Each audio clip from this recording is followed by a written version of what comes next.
según el Código Civil y Comercial, ¿sí? Hoy vamos a ver una clasificación que complementa a la del Código, que no está en el Código, sino que es una clasificación que elaboró la doctrina, ¿sí? A partir del estudio de los contratos, y que, al igual que la que vieron, nos sirve fundamentalmente para poder reconocer un contrato, agruparlos primero y empezar a conocer un poco de qué podemos encontrarnos adentro y facilitar el estudio, ya sea en esta instancia, como el día de la mañana, cuando estén ejerciendo la profesión y tengan que estudiar un contrato para ver el contenido, para tratar de comprender qué es lo que las partes quisieron poner adentro, si es que no se los vienen a pedir a ustedes que lo redacten. Y después, en una segunda parte de la clase del día de hoy, vamos a empezar a hablar de lo que son los elementos de los contratos, ¿sí? Bueno, ¿dudas? ¿Alguna clasificación que les haya quedado claro o algo del día miércoles? ¿No? Bueno. Vamos a comenzar entonces con la clasificación que elaboró la doctrina, que como les decía, no la van a encontrar en el código, más allá de que sí encuentren mención a lo que vamos a ir diciendo de cada una de ellas. Vamos a hablar de 4 categorías. Si voy muy rápido, no soy claro, obviamente interrumpan, avisen, me frenan, ¿sí? Vamos a hablar de cuatro clasificaciones, 4 categorías, ¿sí? La primera de ellas va a ser una clasificación que va a partir de la distinción entre la negociación contractual, ¿sí? Lo que van a ser los contratos paritarios, por un lado, y los contratos de adhesión,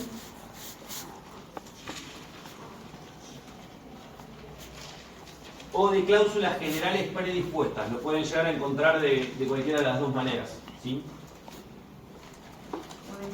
O de cláusulas generales predispuestas. Que quede claro que adhesión y cláusulas generales predispuestas son lo mismo, ¿sí? Son el mismo tipo de contrato. Por el otro lado tenemos los paritarios. Esta clasificación fundamentalmente a lo que apunta es a la posición de las partes al momento de negociar el contrato, ¿sí? Es decir, si van a estar en igualdad de condiciones, a la par, y ahí vamos a estar hablando de contratos paritarios, o bien si va a haber una de las partes que va a tener una posición ventajosa, si se quiere, respecto de la otra, en cuanto a poder imponer condiciones, si se quiere, que son los contratos de adhesión. Estos contratos son cada vez más comunes, están muy vinculados a lo que es el derecho de consumo, ¿sí?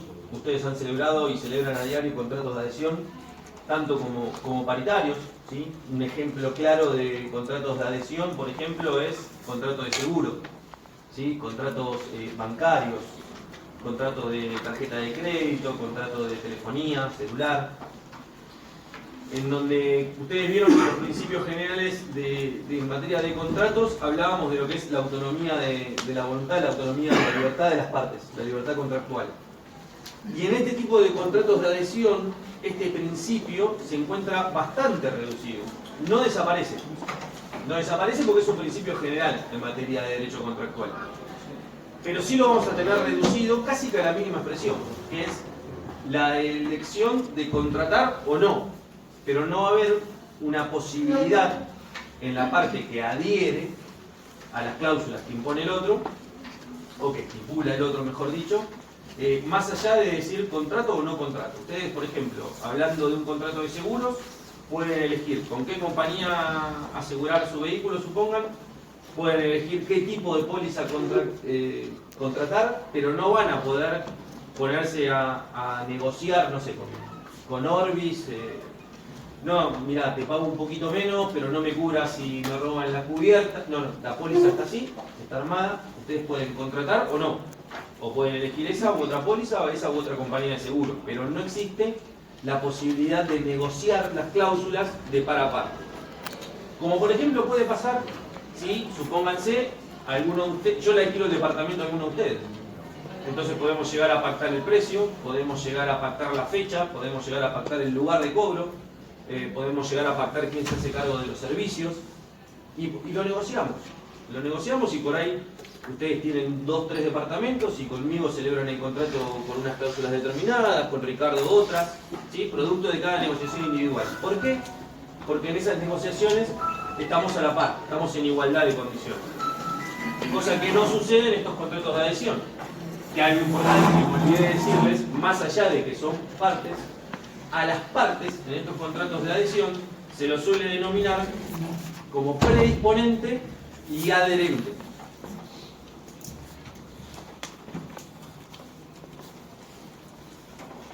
Yo les decía antes que había una de las partes que estaba en una posición ventajosa respecto de la otra a fines de imponer o estipular el contenido de las diversas cláusulas del contrato. Claramente esa es la parte predisponente, ¿sí? Hay una parte que ya viene con un contrato predeterminado y la otra parte que adhiere o no adhiere, que es esta voluntad que les decía yo estaba reducida a un casi mínimo de expresión. En los casos de los monopolios hay que adherir igual, pero siguen siendo contratos de adhesión.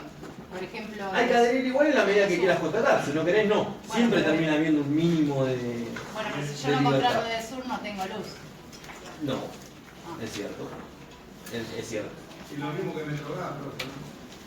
Pasa que ahí nos estamos metiendo en un área que es la de servicios públicos, que tiene una reglamentación especial, particular, en donde está sectorizado, por ejemplo, ¿sí? Así como acá tenemos el sur, el norte. Igual, no sé, acá en provincia no, pero en capital se había mezclado, ¿no? ¿Daba la posibilidad? ¿O siguió estando partida la ciudad? En su momento lo iban a hacer. Estaba con el teléfono y no tenía ni pelota. No importa. No tenemos posibilidad de contratar con otro que no sea de sur, o Metrogas. Son servicios públicos. No podés. Y antes era de sur y de norte, pero en su momento había habido un proyecto que no sé, al menos en la ciudad Pero, se llegó a mezclar. No puede. No quedaba. Pero bueno, ¿adhesión? en los contratos de adhesión y hablaron del caso del monopolio que había que contratar o contratar porque no tenés otro Sí. proveedor. Igual,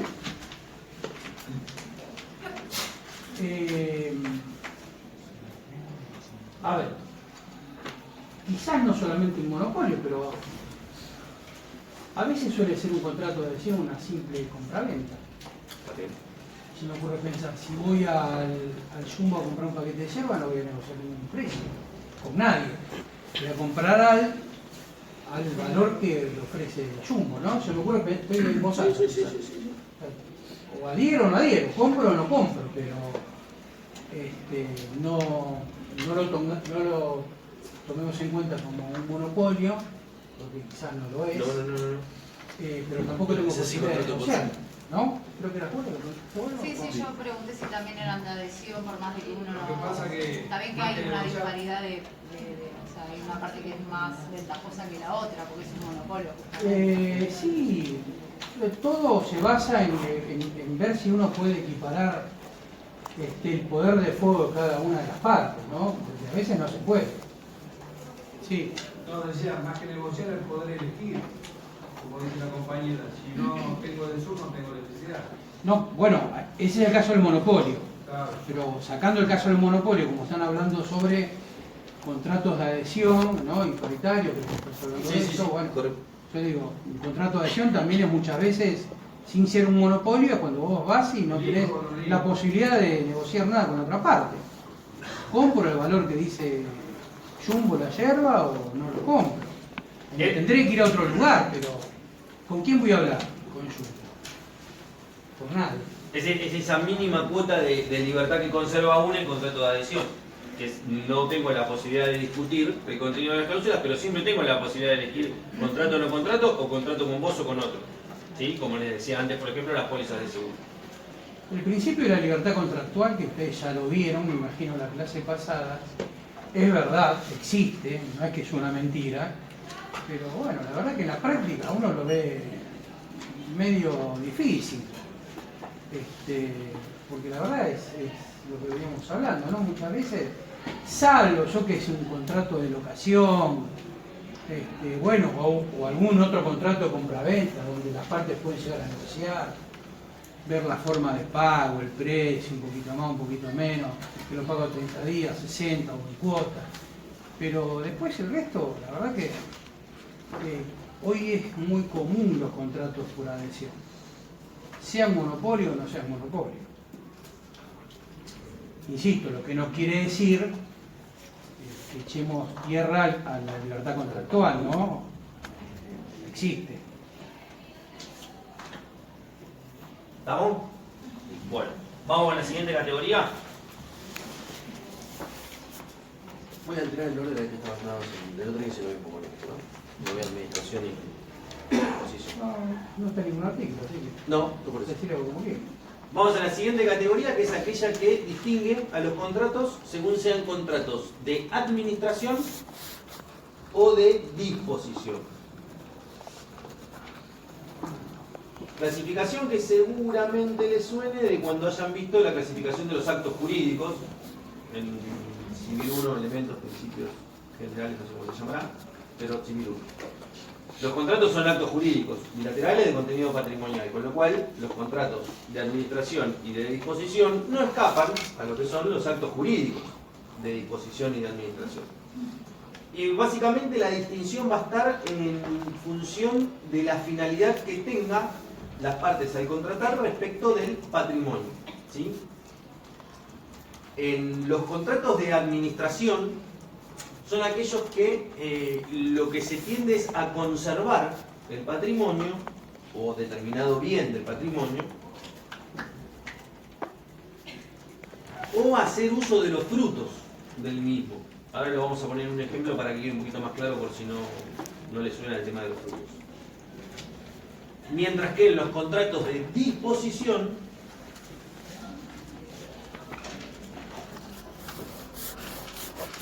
ya no tienden a conservar el patrimonio incólume así como está, sino más bien a alterarlo.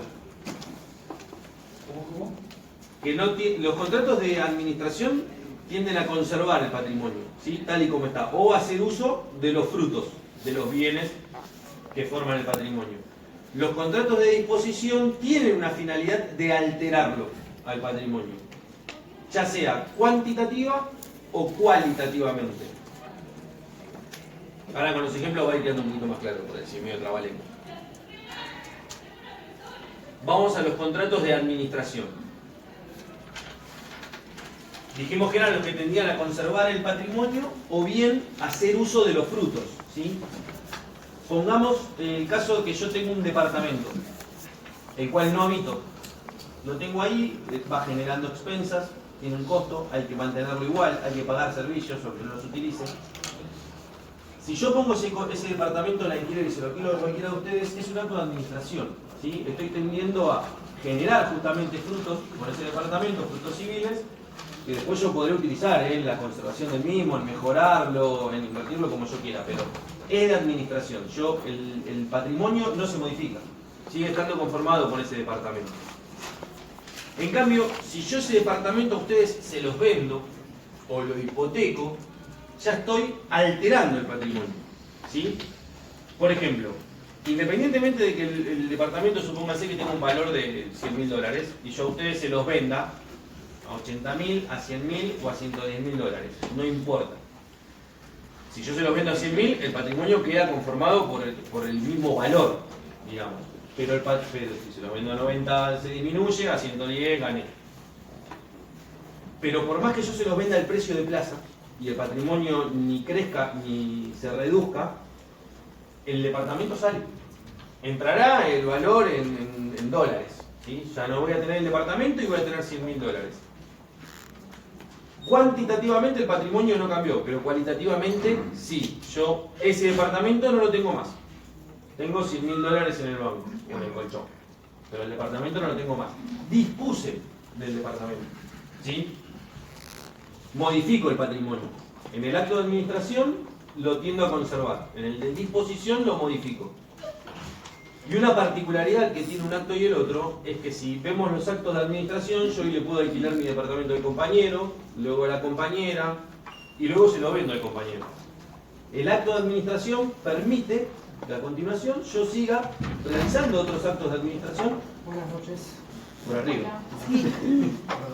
El acto de administración o el contrato de administración permite que yo siga celebrando otros nuevos actos de administración e incluso, ¿todo bien? E incluso uno de disposición.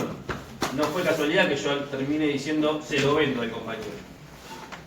En cambio, los contratos de disposición no me van a permitir ni celebrar un contrato de administración posterior, porque yo no le puedo vender el departamento al compañero y después alquilárselo a la compañera, ni otro de disposición. Yo no se lo puedo vender para luego vendérselo a otro. La única, sí. No, ¿puedo repetir el ejemplo que dijo de la venta de disposición? Como que sigue teniendo lo mismo, pero... El mismo valor. Sí. Yo tengo un patrimonio, suponete, ojalá, de $1 millón. Y dentro de ese patrimonio está el departamento que vale 100.000.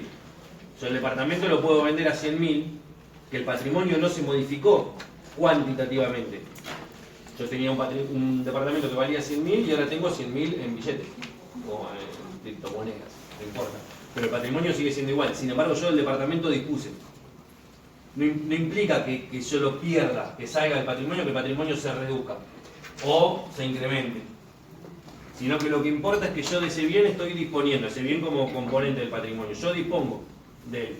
¿Sí? Esa disposición sería la parte cualitativa. En el ejemplo sí, también sería cuantitativa. Si por ejemplo vale 100, pero estoy necesitado, te lo vendo a 80 porque necesito la plata urgente, o a 50, mi patrimonio se va a reducir, yo estoy disponiendo igual. Lo que yo quiero que quede claro es que disponer del patrimonio no implica simplemente, o mejor dicho, celebrar un contrato de disposición en cuanto a la finalidad de modificar el patrimonio, no tiene que ver solamente con reducirlo o incrementarlo. Puede mantenerse en igualdad de condiciones, que estoy disponiendo del bien igual. ¿Sí? Por eso les ponía el ejemplo justamente de que da 100.000 y por 100.000 lo vendía, lo que valía. Bueno, respecto de que no puedo celebrar un nuevo acto de disposición o administración, el único ejemplo sería, o mejor dicho, la única salvedad sería constituir una hipoteca. Reales no recursables. Bueno. La hipoteca es un derecho real de garantía. Lo que hace es afianzar, asegurar el cumplimiento de una obligación. Si ustedes me prestan a mí $50.000, que yo se los tengo que devolver de X manera, y yo como garantía de que se los voy a devolver, constituyo una hipoteca de mi departamento en favor de ustedes por $50.000. Entonces, yo no se los devuelvo, ustedes subastan, ejecutan el departamento y se cobran esos $50.000 que yo les debo. Funciona así. ¿Qué quiere decir esto? Chao, profe, buenas noches. ¿Qué quiere decir esto? Que ese patrimonio, ese departamento, en realidad, virtualmente, que valía 100.000, yo estaría teniendo 50.000 en mi favor. El otro 50.000 estaría en cabeza de quien, claro, exactamente, del acreedor hipotecario. Yo dispongo, pero acá hay una salvedad, que es que si yo voy cumpliendo la obligación que afiancé mientras la hipoteca y levanto la hipoteca, es decir, cancelo la misma, vuelvo a tener el pleno dominio del bien y puedo volver a disponer. Es la única salvedad, pero mientras yo no cancele esa hipoteca sobre la parte del bien que esté grabada con ese derecho real, yo no puedo seguir disponiendo. Podré disponer del 50 que queda libre de todo gravamen, ¿sí? Claro. Pero es la única salvedad a que, cancelada la hipoteca, yo puedo volver a disponer del total del bien. ¿Quedó claro? Bien. Vamos ahora a otras dos clasificaciones. Sí. ¿Contrato de un crédito prendario es parecido a la hipoteca o no? Sí, es parecido. La prenda se constituye sobre bienes muebles y la hipoteca sobre inmuebles. No, o sea, no puedes hipotecar un auto ni prendar una casa, pero son... Sería de funcionan a disposición. sí, exactamente.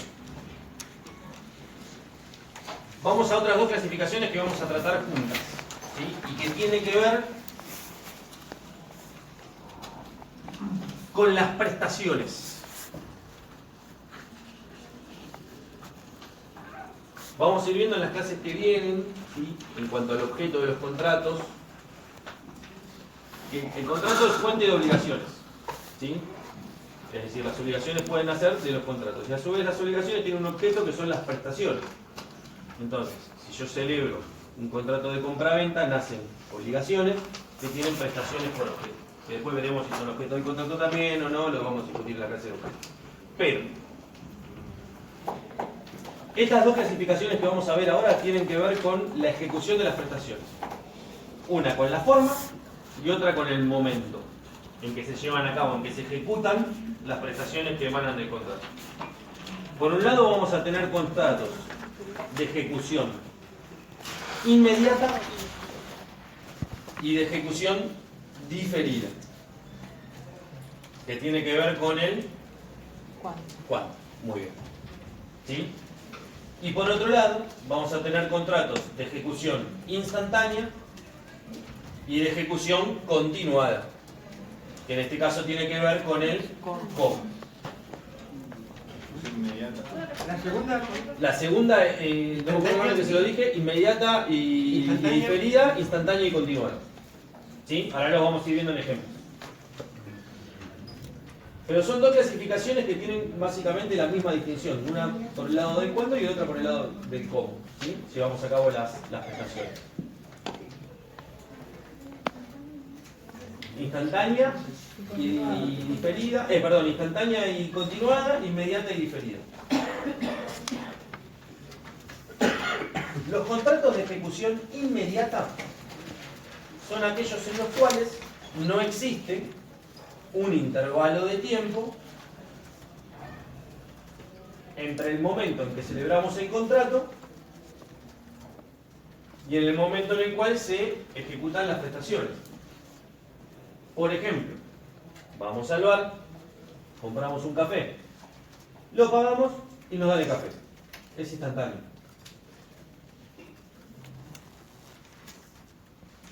¿Puedes repetir la? Es inmediata e instantánea, igual les voy a dar el mismo ejemplo. Así que, ¿cuál les dije? Inmediata, perfecto. Inmediata. En el mismo momento que celebramos el contrato, pagamos el café y nos lo dan. ¿Qué cosa? ¿Que el ejemplo es el mismo? Inmediata. Si vamos a ejecución diferida, pongamos por caso que quieren cambiar la alacena de su casa. Quieren cambiar la alacena, el mueble de la cocina de su casa. Llaman a un carpintero, viene, toma las medidas, lo presupuesta, les pasa el presupuesto, lo contratan. Se lo pagan y les dice, en 60 días te traigo la alacena, porque la tiene que hacer a medida. El contrato lo celebramos hoy, pero ¿cuándo se ejecuta la prestación? A los 60 días. Y si yo se lo pago al contado ese mismo día, ¿para quién? Es inmediata para el... Es inmediata para mí, porque yo lo estoy pagando ahora, pero es de ejecución diferida para el carpintero. ¿Qué les quiero decir con esto? Que no necesariamente va a ser inmediata para las dos partes o diferida para las dos partes. Puede ser que para uno sea de una clase y para el otro sea de otra clase. Lo importante es que sepan reconocer cuándo es inmediata y cuándo es diferida. No necesariamente va a ser igual para los dos. Entonces no es igual. ¿Son 4 clasificaciones o Son dos clasificaciones, cada una tiene dos. ¿Sí? Por un lado tenemos contratos de ejecución inmediata y diferida, y por otro lado tenemos ejecución instantánea y continuada. Lo que sucede es que si yo contrato con vos, puede ser que para mí el contrato sea de ejecución inmediata, yo te pago hoy la alacena que vos me vas a entregar dentro de 60 días, pero que para vos ese mismo contrato sea de ejecución diferida. Porque por más que yo te lo pague hoy, vos a mí el mueble me lo tenés que fabricar y después traer y entregar dentro de 60 días.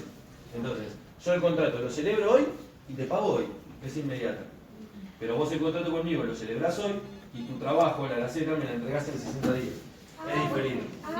En el café entonces es el de ejecución instantánea y continuada. No necesariamente, no necesariamente. El del café es ejecución inmediata para los dos e instantánea para los dos. ¿Sí? ¿El ejemplo? Al revés, ¿cómo? Claro, pero ahí que es ejecución continuada. Ahí es continuada, que era la que yo les iba a decir después. La segunda. La alocación es de ejecución continuada. Exactamente. Mes a mes, el locador le va otorgando el uso y goce al locatario y el locatario. la locación. No, es instantánea y continuada. De tracto sucesivo e instantánea. De tracto sucesivo, de ejecución continuada es lo mismo. O sea, las prestaciones y las obligaciones se van cumpliendo por periodos de tiempo preestablecidos. Sí, que vamos a ver ahora. Claro, es lo mismo una compraventa en cuotas, como dijo la compañera. Es de tracto sucesivo o de ejecución continuada. Pero para el que te vendió el mueble es instantánea e inmediata. Vos ya te lo llevaste. Y una compraventa con comodato sería diferida. No, ¿por qué? Porque no No, porque una compraventa con comodato, por más que no tengas la posesión, el contrato ya se celebró. Ok, sos el propietario. Vos ya sos el propietario y en todo caso como propietario estás dando el comodato. Ok. Podríamos discutirlo en una reserva de usufructo vitalicio, que ahí sí tengo el dominio, pero no puedo disponer de la cosa porque hay un usufructo vitalicio. Una tía me dona la casa y se reserva el usufructo vitalicio. Bueno, la donación, yo ya soy el donatario, la acepté, pero no voy a poder disponer de la cosa porque está aquí.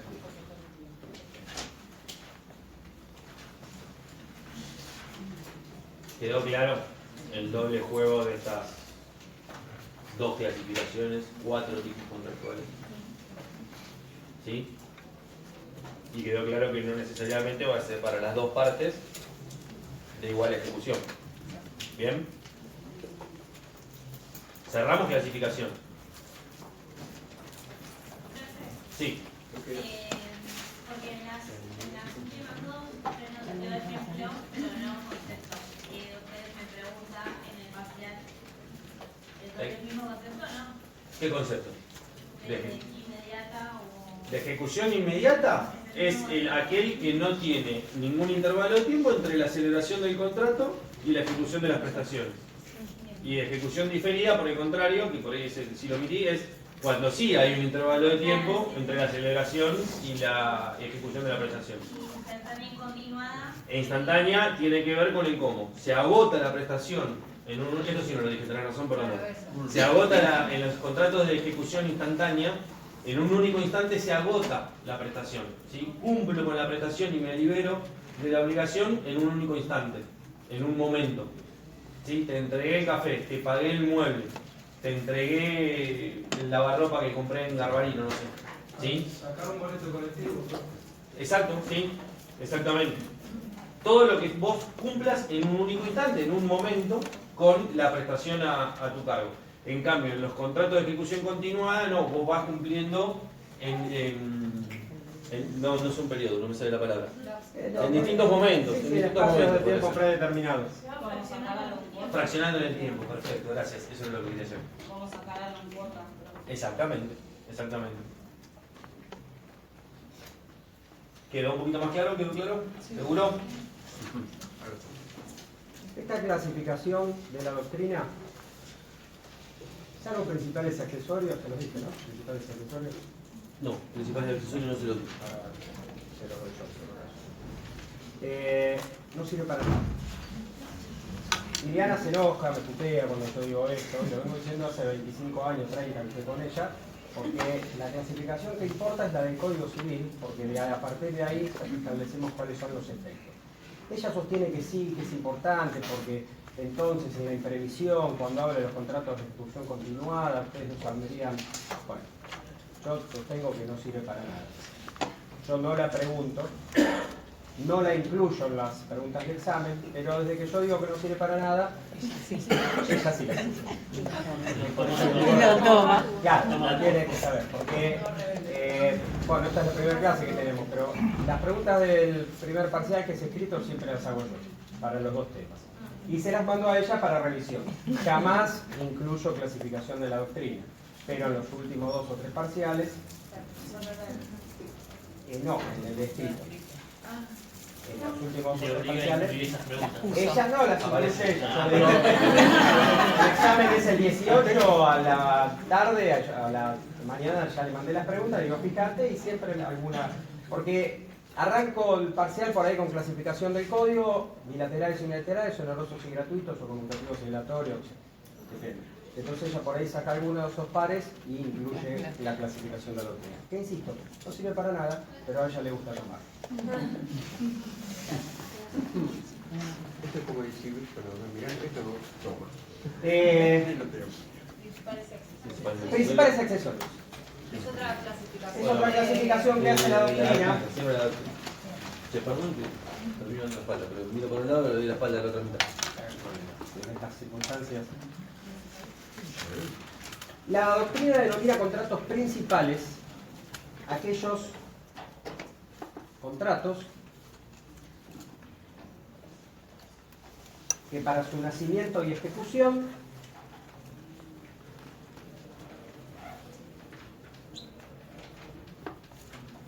no dependen de ningún otro contrato.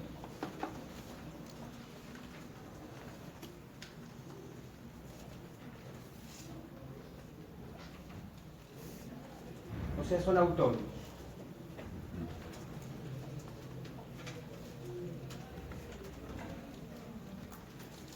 En cambio, son contratos accesorios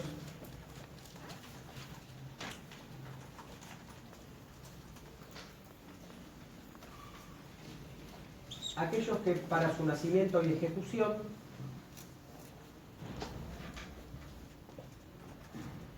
dependen de un contrato principal.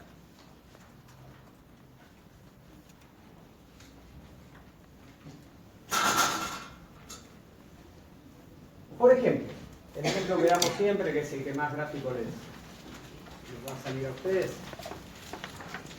Contrato de locación, locador y locatario. Un contrato principal que nace sin depender de ningún otro contrato. ¿Qué tenemos dentro del contrato de locación siempre? La garantía, la fianza, que es otro contrato. La fianza, por sí sola, no tiene ningún sentido.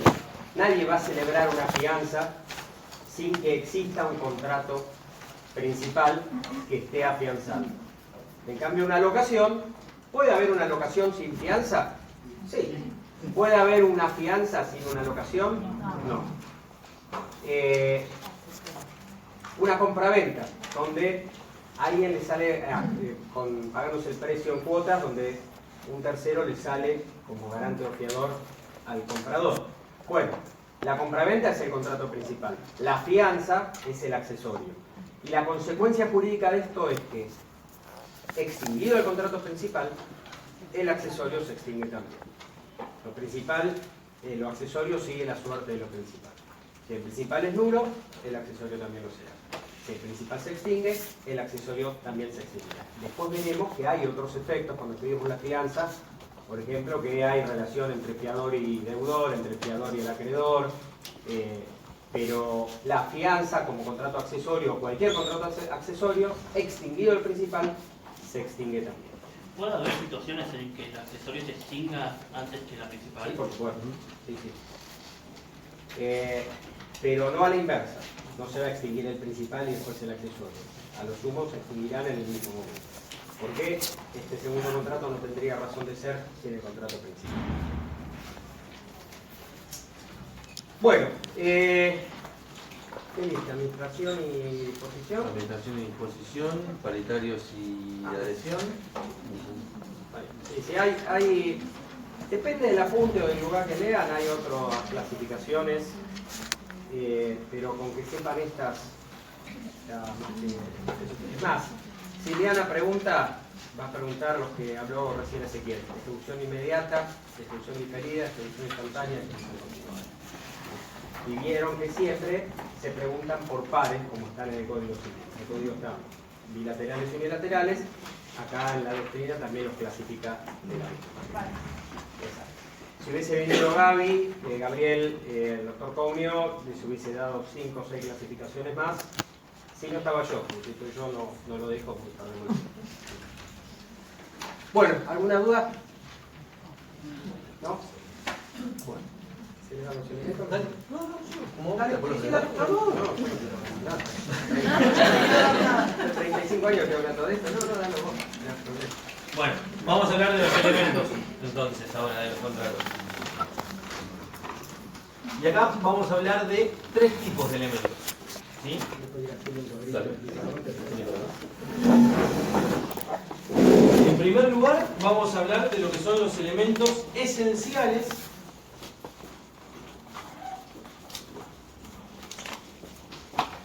los cuales los vamos a subdividir en elementos esenciales generales y elementos esenciales particulares.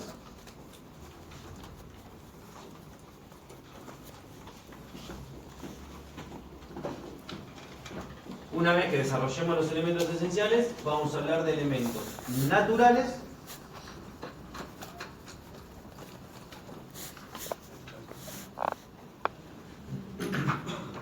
y por último de elementos accidentales.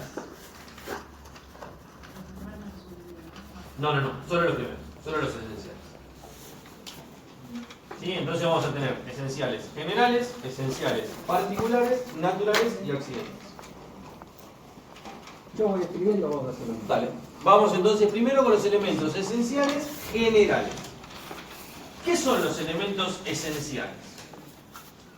Los elementos esenciales son aquellos que hacen a la esencia misma, obviamente como la palabra lo indica, de lo que estamos hablando, en este caso de los contratos. ¿Y por qué vamos a decir que hay elementos esenciales generales y esenciales particulares?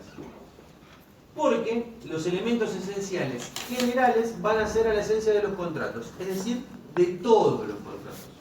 En la ausencia de uno no forma. Si alguno de estos elementos está ausente, no va a haber contrato. No importa qué tipo de contrato vaya a ser el que quisimos celebrar, no hay contrato. Si falta alguno de estos. ¿Se llega a leer, perdón, del fondo acá lo que escribí o no? ¿Se ve?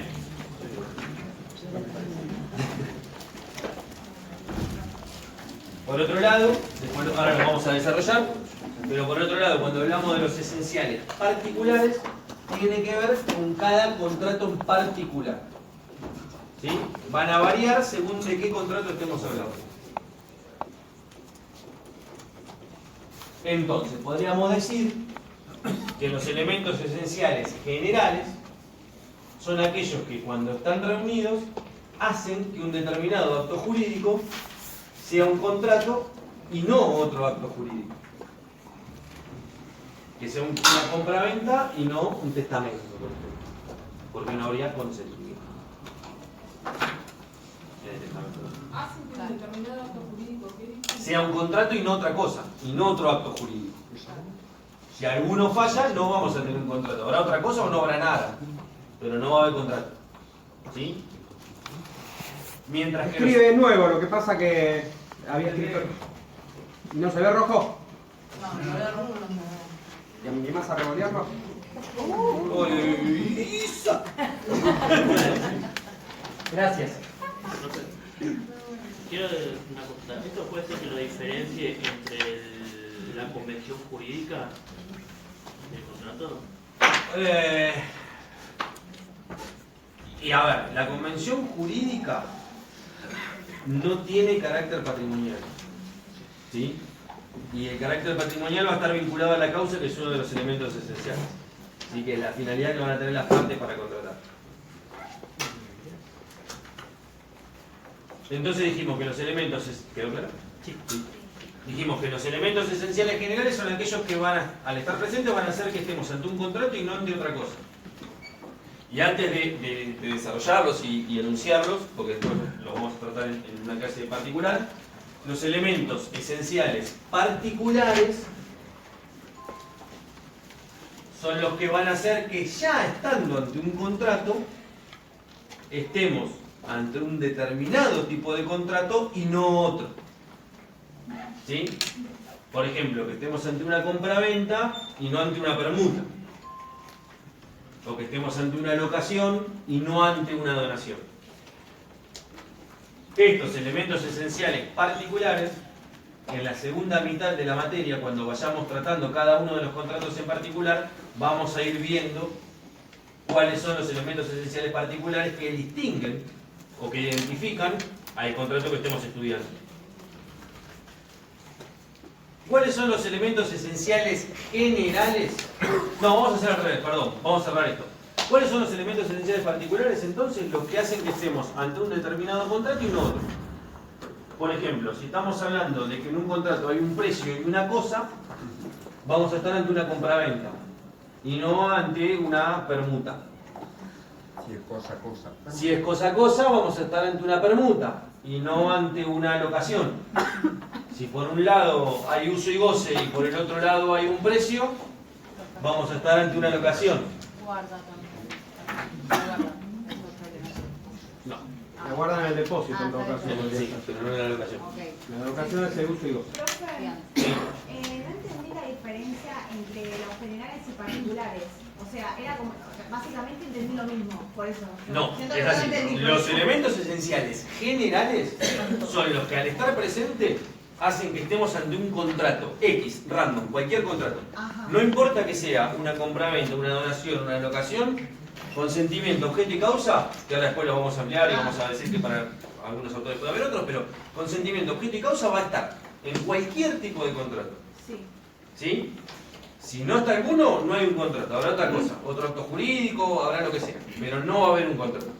Entonces, los esenciales generales son los que nos vienen a separar lo que es un contrato de otra cosa. Mientras que los esenciales particulares, lo que nos distinguen es un contrato de otro contrato. ¿Sí? Una compraventa de una donación, una locación de un comodato.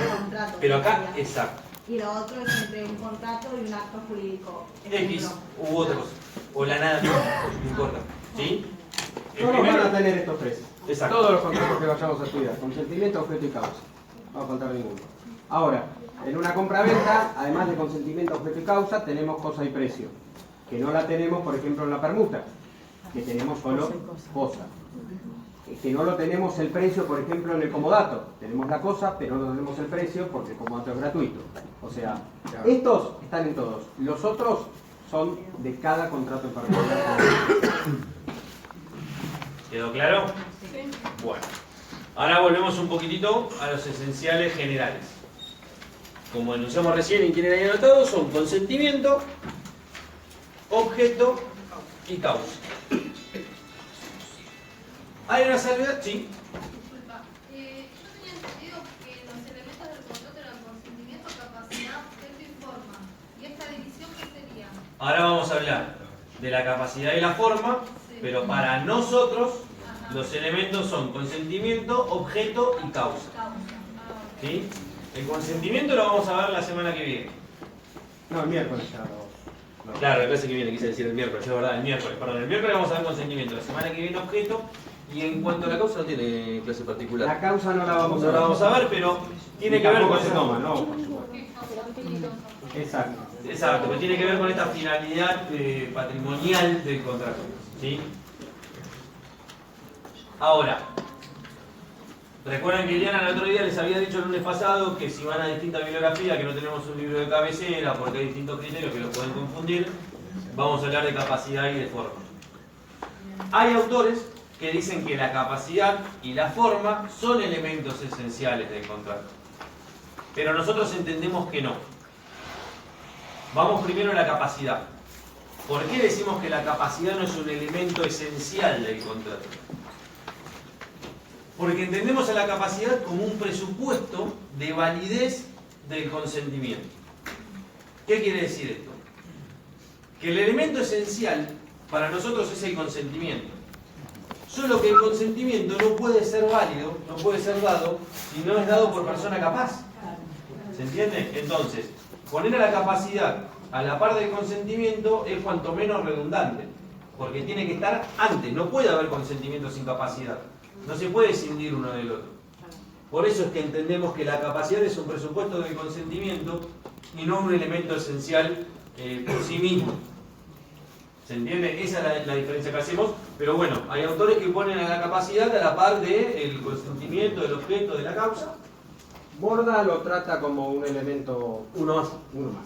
Pero fíjense, si nosotros ponemos acá la capacidad como un elemento más de los contratos, estaríamos diciendo que ni la causa, ni el objeto, ni el consentimiento necesitarían de la capacidad.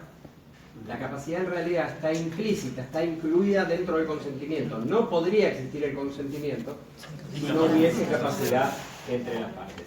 Así como, ¿se acuerdan cuando en obligaciones estudiamos en civil, parte general, ya no me acuerdo, los elementos de los actos jurídicos?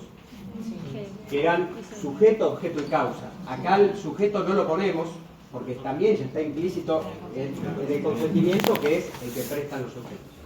Entonces, para nosotros, para gran parte de la doctrina, se entiende que la capacidad es un presupuesto de validez implícita dentro del consentimiento. ¿Se entendió? ¿Quién tiene hijos? Todos tienen hijos, muchos tienen. ¿Lo mandaron a comprar figuritas del mundial o de algo? ¿Sí? ¿Y fue solo? No. No fue solo. ¿Quién lo mandó solo? Yo sí estaba yo. Lo mandaste solo. ¿Cuántos años tiene? 8. 8 años. ¿Tiene capacidad para controlar? No. ¿Celebró una compraventa por el paquete de figuritas? ¿Qué hubiese sido a pedir la plata al kiosquero? ¿Hay contrato o no hay contrato? ¿Qué hacemos? Me acabas de dar una idea brillante. Creo que con la guita que acabas de dar le compraba el pase a mesita. ¿Qué hacemos? ¿Hay contrato o no hay contrato? Sí. ¿Hay consentimiento? No. ¿Tiene capacidad? Entonces Hay contrato. Hay distintas me mueve la plata ahora entonces. No, sonaba. No, acá por ahí es distinto, pero yo lo tomo por el lado de la capacidad progresiva. El Código Civil y Comercial. El Código Civil y Comercial tiene un principio general en materia de capacidad que es la capacidad progresiva. ¿Sí? Que no estaba con Vélez. Que no estaba con Vélez. Con Vélez era como muy tajante. 18 era con Vélez, ¿no? 22. 18 años, plena capacidad. Antes, incapaz. El Código Civil y Comercial entiende que hay un principio de capacidad progresiva. Es decir que, obviamente, un nene de 8 años no tiene capacidad para comprarse un auto o para celebrar un contrato de alquiler o una fianza, pero sí tiene capacidad para comprar un chupetín, un alfajor. Entonces, esa capacidad que va siendo progresiva, que la va adquiriendo, le va permitiendo prestar el consentimiento y por ese lado el contrato sería válido. ¿Sí? ¿Por qué? Porque hay muchos contratos que pueden ir celebrando hasta comprar un mapa en la biblioteca del colegio o sacar una fotocopia. ¿Sí? Se me ocurrió de las figuritas, pero Cualquiera de ellos. No sé si tienen otra justificación. Pero No, está perfecto. Va por ese lado. bien. ¿Podría ser una convención simple? ¿Qué cosa? No, una convención No, la simple no, convención porque simple genera no, obligaciones. si el nene agarra la figurita y sale corriendo, el kiosquero va a ir atrás. Así que genera consecuencias. Pero no Si el nene rompe el auto, un vidrio Debe. de un auto, el Te la va a padre meter tiene que vos. pagar. La plata de solicitud. Eso por el deber de... Y no sé cuántos años pero ahora te lo debes. ¿Eh? Si se escapa y no la haga. Bueno, está bien. Podemos robar un banco y que no te agarren también. Bueno, está frente a futuros abogados, van a buscar todas las... Entonces, para sí. Ya lo veo. Bueno, quedó claro por qué capacidad no lo consideramos un elemento y esta salvedad en cuanto a la capacidad progresiva o que una persona menor de edad que no tiene plena capacidad, pero sí puede celebrar un contrato de menor cuantía. Tengo una duda, profesor. ¿Por qué los clubes de fútbol permiten hacer socio a los bebés? Yo le hice a mi hijo de River, socio de bebé, yo se lo hago con un contrato.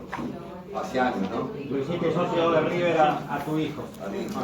Eso habla muy bien de vos, porque te preocupás. Tal vez que pague, pero porque permiten los clubes ser socio a los bebés. Es como un contrato. En realidad, no. Es más una membresía. Porque yo lo estoy representando, si yo estoy haciéndome cargo. El menor no puede ir solo a la cancha, no puede Por ir eso, solo. sí, está bien. Tiene que. Vos lo podés asociar solo a tu hijo. Estoy hablando hace 18 años. Pero vos solo, sin que vos te asocies, ¿lo podrías haber asociado a él? No. Ah, mira, eso no sabía. Yo a mi hijo de 8 años lo hice socio, Claro. pero porque me hice socio yo. Porque si yo no soy socio, no lo puedo. Claro, primero era socio yo, después lo hice él. Porque en realidad, No sabías. el socio activo, o el Activo. que tiene representación es el padre hasta que cumpla 18 años. Claro, Y las obras sociales tampoco pueden ser. Exactamente. exactamente. Las obras sociales no lo tiene, o la madre o el padre tienen que estar afiliados. Y a la forma y vamos. No llegué todavía. ¿Hasta acá quedó claro? Sí. Me quedaba esa duda, por eso. No, está perfecto, está perfecto. Ahora ya pasó 18 años, ¿no? Ya está, ya es socio. Vamos en cuanto a la forma. Dijimos lo mismo que con la capacidad. Hay autores que incluyen a la forma como un elemento esencial de los contratos. Habrán visto la clase pasada cuando vieron principios generales que existe el principio de libertad de formas. Entonces, ¿qué sucede? Hay determinados contratos que tienen una forma exigida por ley, que son los contratos formales. ¿Sí? Después estaban los no formales, en donde rige la plena libertad de forma. En los formales podemos ir por una forma más gravosa, pero nunca menos de lo que nos exige el código. Hay determinados contratos en los cuales el código nos exige la escritura pública, ¿sí? Que es acaso la forma más gravosa que se le puede exigir a la celebración de un contrato. El fundamento que hayan los autores para decir que la forma es un elemento esencial es este, es la forma que exige el código. Sin embargo, entendemos que el principio de libertad de formas es la regla y la forma es la excepción.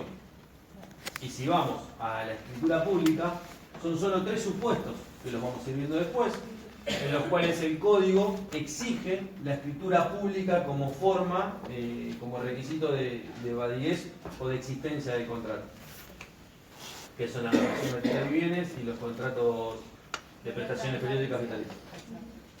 Entonces, decir que la forma es un elemento esencial del contrato y que tiene que estar sí o sí, cuando en realidad es la excepción que exige el código en determinados contratos en particular, y que incluso esta forma más gravosa es apenas en 3 contratos del universo de posibilidades contractuales que existen, entendemos que es un poco como exagerado, ¿sí? Por eso lo dejamos al margen.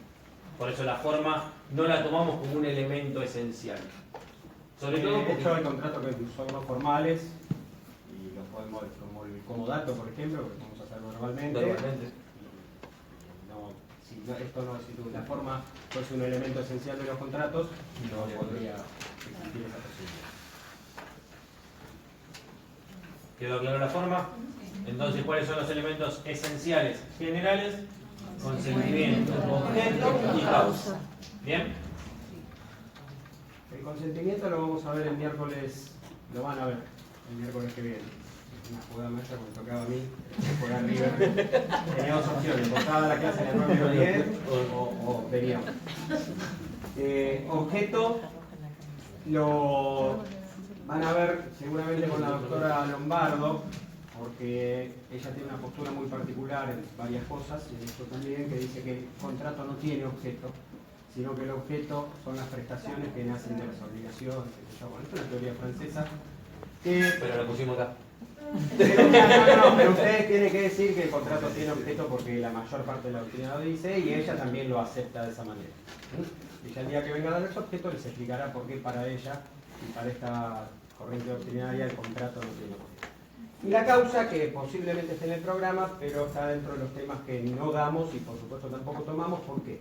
Porque hoy la doctrina no se ha puesto todavía de acuerdo entre los causalistas y los anticausalistas. Nosotros entendemos que todo contrato tiene una causa fuente y una causa fin.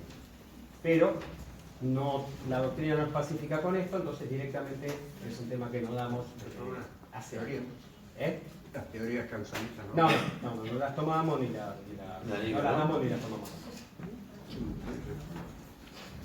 Te estaba mandando saludos. Comparto tu opinión, Rafa. Bueno, ¿quedó claro elementos esenciales? Sí. Bien, vamos a los elementos naturales entonces.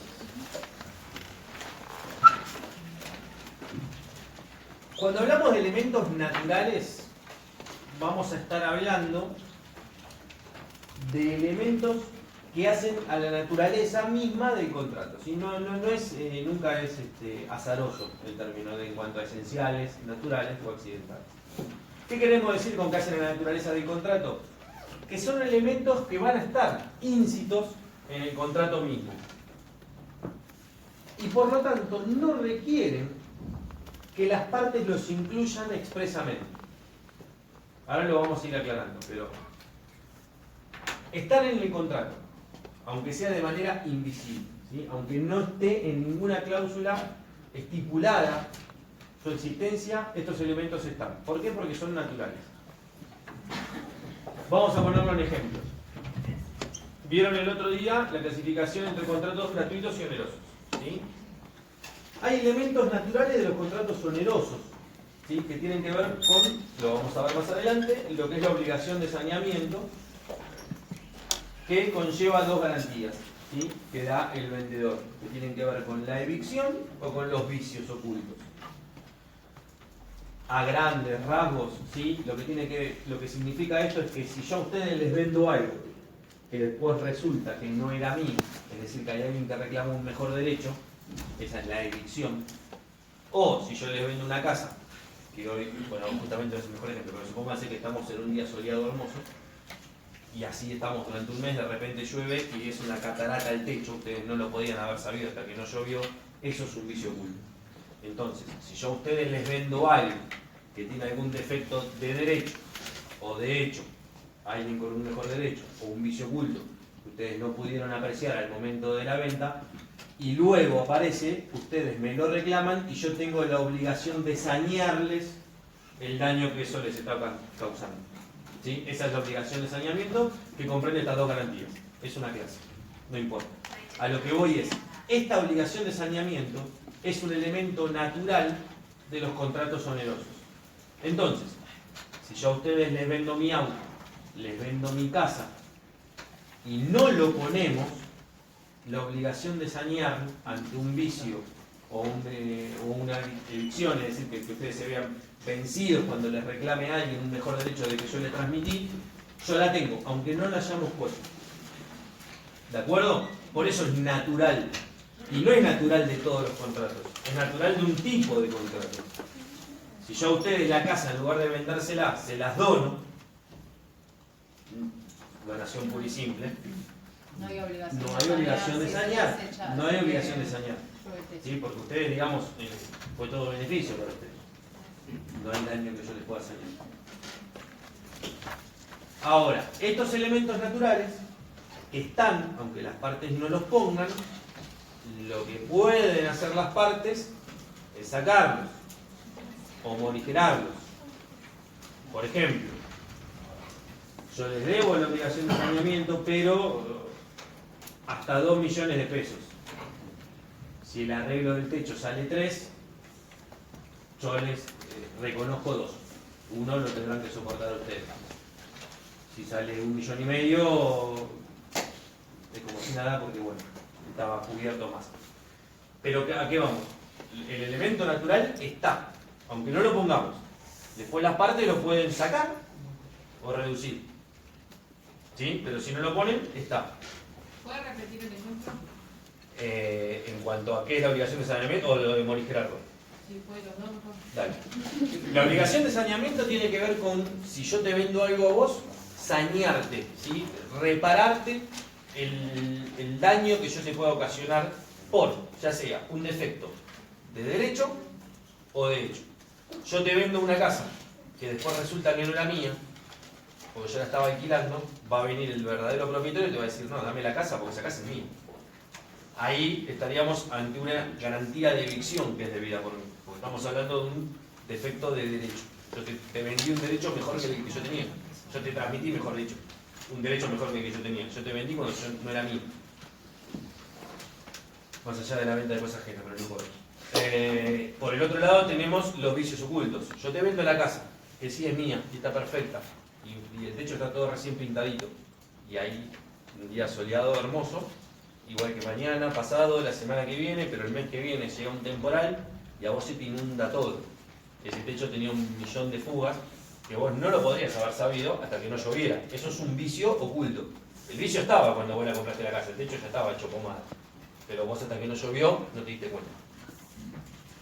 Estas dos garantías, que tienen que ver con un derecho o con un hecho, con algo de derecho o de hecho, están comprendidas dentro de lo que es la obligación de saneamiento. Esta obligación de saneamiento es un elemento natural de los contratos onerosos, no de los contratos gratuitos.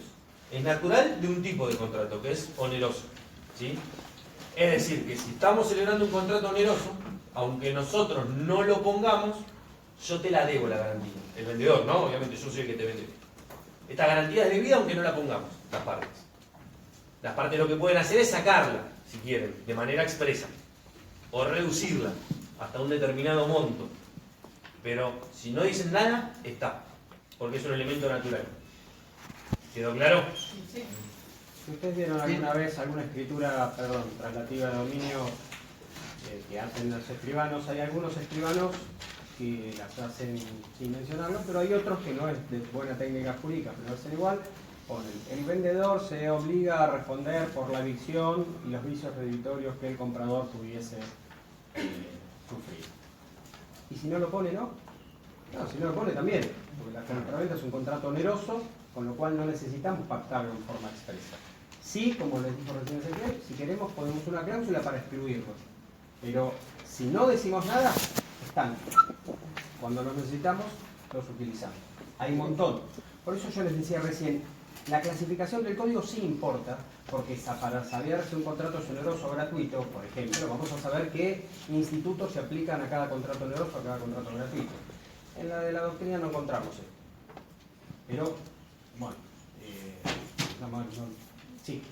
Una consulta, dijo vicios por evicción y vicios ocultos, y ahora quiero no redimido.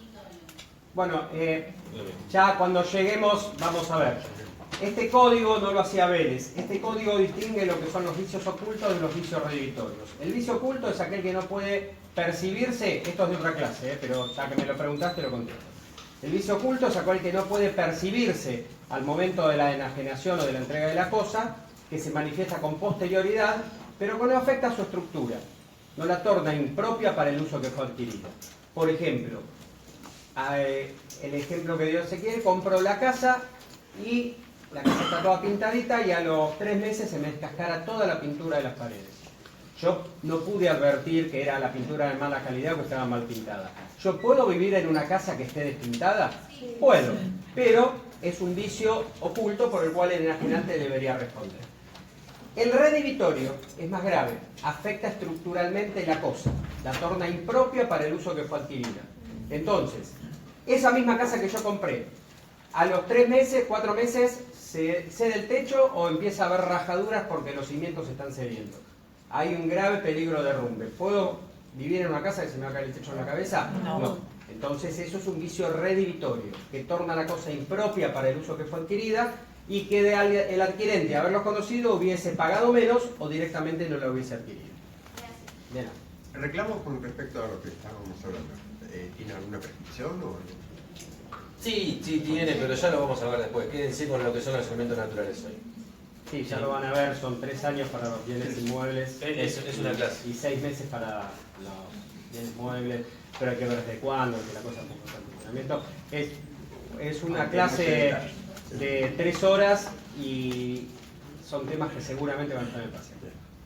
Por eso, por ejemplo, cuando compramos algo en un, no sé, en Frávega o en un lugar de electrónica, hay veces que te pone que vos tenés 3 días para ver que esté la cosa bien. Además, eso sería como morigerar No, porque ahí está el derecho de consumo. Esos 3 días que te ponen, te lo ponen porque de 100 que van, 98 después no reclaman. Pero por ahí hay 2 que saben un poco de derecho, que tienen algún amigo abogado, y van y se lo reclaman y le dan una solución. Yo siempre cuando me preguntan estas cosas, cuento en el año 2015, mi señora infantil yo me regaló la Play 4. Claro, yo, el hijo que iba a tener la Play 4, pero claro, le iba a traer Papá Noel la Play 4. Y ella me la dio el 18 de diciembre. Y digo, ya, te adelantaste un poquito. No, porque en Frávega me dijeron que la tenías que probar porque tenés 3 días para el cambio. Yo creo que debe haber sido la única Play que falló. Anduvo un cachito, después se quedó la pantalla toda azul. Entonces, bueno, me fui a Frávega, ahí en Monte Grande, me quedé con la Play bajo el brazo, le dije, mira, esto me lo iba a traer Papá Noel, pero lo probé ahora, no anda. Ah, bueno, sí, tiene que ir a la garantía, qué sé yo. No, ninguna garantía. ¿Viste vos? Me la cambié a vos. Cambié una nueva, y listo, me voy, si no me quedo acá hasta que me la den. Bueno, vaya por el mostrador, me la dieron y me fui. Yo porque sabía lo que tenía que hacer, pero la mayoría de la gente por ahí no tiene ni idea, dice, ah, no, me dijeron 3 días. No es que pierden la cosa, pero ya tienen que molestarse, ir a la garantía. No, el vendedor, el último que le dio la cara que se lo cobró, él es el que tiene que hacerse cargo siempre y cuando esté dentro de los 6 meses que otorga de garantía las compras de bienes inmuebles. O sea, el comercio tiene 6 meses que te tiene que devolver, porque ellos siempre te dicen 3, 4, 15 días. 6 meses. 6 meses. Bueno, 5 meses y medio. Mirá, compré esto, ah no, ya pasó mucho tiempo. No, mirá, son 6 meses, así que recibímela. Vos llegas con el código y la ley. Si no, ustedes cuando es así, el hombre, porque la ley de defensa, aunque no lo sepan, porque la ley de defensa del consumidor en el artículo 25 dice que vos me lo tenés que cambiar, listo, que está, es como la criptonita para Superman. La ley es jugadora, le pones todo arriba del mostrador. Llevas otra ley. Directamente responden sin ningún problema. Sí, mi mamá compró una tele antes de ayer y le dijeron 10 días. ¿10 días para qué? 6 meses. Para ver el programa que quieren. Para terminar la serie. Entre 10 días y 6 meses. Dale. Profe, si yo compro una casa en un lugar costoso, que ya sé que vale carísima, pero tengo que pintarla, cambiarle cerámicos, ¿me tengo que acordar también para sanear, sabiendo que la puedo habitar, haciendo esas reparaciones? ¿O me comprometo a comprar? No, si vos sabés que la estás comprando así, ¿qué querés sanear? Está bien, pero también tengo que estar de acuerdo con el vendedor. Él me lo dice de buena fe, se le cambió los cerámicos, que lo declara todos esos defectos, ¿no? Que son visibles. Y negociarán el Por precio. aceptando, Negociarás el precio y pagarás un precio. a veces pasa eso como inversión. Es un contrato de. O hay un elemento No hay obligación de saneamiento, no hay obligación de saneamiento. me beneficio yo a futuro después. Yo la... Estás pagando lo que vos considerás que estás pagando.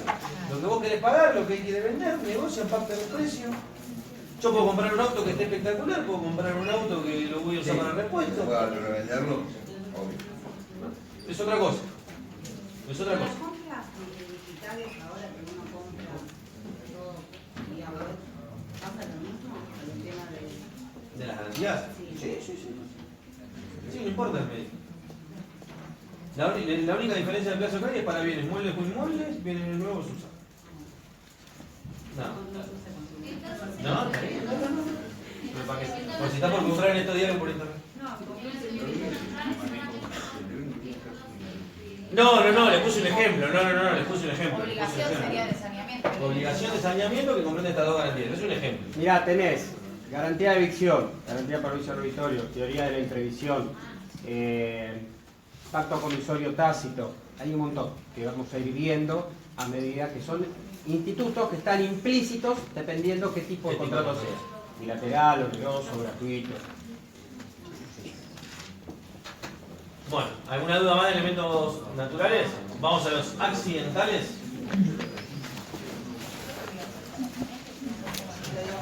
No, es un ejemplo, lo decía el doctor, el pacto comisorio, hay otros tipos de teoría de intervención, hay otros elementos naturales que vamos a ir viendo. No podemos explayarnos sobre cada instituto porque son materia de una sola clase. Hoy quédense con esto que es la primera clase ya les dijo. Esta primera parte es difícil porque es muy abstracta y muy aburrida y por ahí todo esto que nosotros estamos dándoselo, tratamos de darle algún ejemplo para que lo relacionen y que sea más fácil de entenderlo, pero la mayoría de las cosas son cosas abstractas que dicen esto para qué pito me sirve. Después vamos a ver que a medida que avanzamos más en la segunda parte, estas cosas tienen aplicación en cada contexto en particular y lo van a entender mejor, pero lamentablemente no hay otra manera. Nos es inevitable darlo hablando de cosas que vamos a ver después. Claro, y en la segunda parte vamos a ejemplificar con cosas que vimos en la primera. Entonces, exactamente. Ese camino inverso es mucho más sencillo en la segunda. Elementos naturales quedó. Vamos a los accidentales. Dijimos que los naturales se llamaban así porque hacían a la naturaleza del contrato y estaban en el contrato. Los accidentales, ¿qué se les ocurre que puede pasar? Que no están.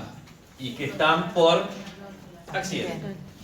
¿Cuál es ese accidente? La voluntad de las partes. Es decir, así como los elementos naturales, dijimos que si las partes no los incluían, igual estaban, entre paréntesis, aunque las partes los puedan excluir si quieren, los elementos accidentales no están si las partes expresamente no los ponen en el contrato.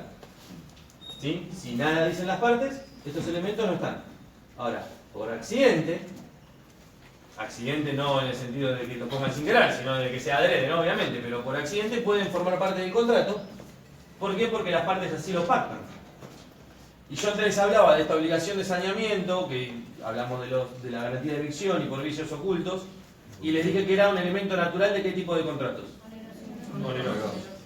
La clasificación era contratos onerosos y si es elemento natural de los onerosos, ¿están los gratuitos? Y si las partes los ponen, ¿y entonces qué pasan a ser? Accidentales en los gratuitos. Es un elemento que es natural en los contratos onerosos, porque está aunque las partes no lo pongan, pero que es accidental en los gratuitos porque no está, a menos que las partes lo pongan. De nuevo, es un ejemplo. Hay otros, ¿sí? Cuando hablemos de compraventa vamos a ver que hay pactos que se pueden celebrar en la compraventa, como ser retroventa, reventa, preferencia. Son elementos accidentales, ¿sí? No están, pero las partes los pueden poner. ¿Cómo los ponen? En una cláusula. ¿Las penalidades también son accidentales? También. Cláusula penal también. Exactamente. Pero entiendan esta diferencia. Más allá de que yo les di un ejemplo, al hablar de elementos naturales, es natural de un determinado tipo de contrato, pero ese mismo elemento que es natural acá puede ser accidental acá. ¿Sí? El ejemplo de la donación. Yo les hablaba antes. la casa, el techo, que sea de otro, si yo se las vendía. Y si yo se las donaba, no, porque ¿qué les voy a sañar si no hubo ningún daño en realidad porque era un contrato gratuito? Bueno, está bien, pero lo podemos pactar expresamente, ¿sí? Yo te dono mi casa y si encima llega a surgir algún vicio, te lo voy a resarcir, te lo voy a sañar, ¿sí? Ahí es el mismo elemento, pero como elemento accidental, ¿sí? Acá terminaríamos. Esenciales generales, consentimiento, objeto, causa, son los que tienen que estar sí o sí presentes los tres para que haya contrato. Si no, no hay contrato, ¿sí? Todo contrato, no importa cuál. Esenciales particulares son los que hacen un contrato, sea ese contrato y no otro. Cada tipo de contrato va a tener sus elementos esenciales particulares y que los vamos a ir identificando a medida que hoy vamos a ver compraventa, vamos a ver los caracteres y los elementos esenciales particulares. Locación, lo mismo y así. Naturales, aquellos que están en los contratos, aunque las partes no las pongan, porque hacen a la naturaleza misma de ese contrato particular. Y accidentales, estos últimos, los que no están, a menos que por accidente las partes decidan incluir. La seña es un elemento esencial, un elemento accidental, perdón. Que todos los contratos tienen una seña. No, una parte lo pueden incluir y ahí tienen otro ejemplo del elemento accidental. Lo mismo. Cláusula penal. Sí, recién me preguntaron acá por eso. Sí. Todo aquello que las partes incluyan, lo plasmen en la letra de una cláusula, lo podemos tomar como un elemento accidental, que no, siempre y cuando no haya estado en su naturaleza. ¿Sería también un contrato accesorio además de...? Algunos dicen que sí, que la seña es un contrato accesorio, yo no lo comparto. Pero hay algunos libros que dicen que la seña es un contrato accesorio. Para mí no, porque comparten una misma causa, entonces no podría ser. Pero bueno, no, en la cátedra no lo entendemos así. Sí. Todo lo que vimos hoy no hay nada en el código. Nada. Si vas al código a buscar cuáles son los elementos de los contratos, vas a encontrar un capítulo que habla del consentimiento, otro que habla del objeto, otro que habla de la causa, pero no hay un articulado que diga los elementos de los contratos son estos. Entonces, no, esto es todo doctrina. La clasificación de la doctrina tampoco está en el código. Pero Ileana dice que cuando van a ver la teoría de la imprevisión, que es cuando la prestación a cargo de las partes se torna excesivamente onerosa por un acontecimiento extraordinario e imprevisible, se da en los contratos de ejecución de tracto sucesivo, de ejecución continuada. Entonces ustedes deben saber lo que es el contrato de ejecución continuada para que sepan que ahí se aplica la teoría de la imprevisión. Bueno, está bien. Igual ahora ya lo saben todos, seguramente lo sabrán para el paso. ¿Dudas? ¿Nada? Nos vemos la próxima.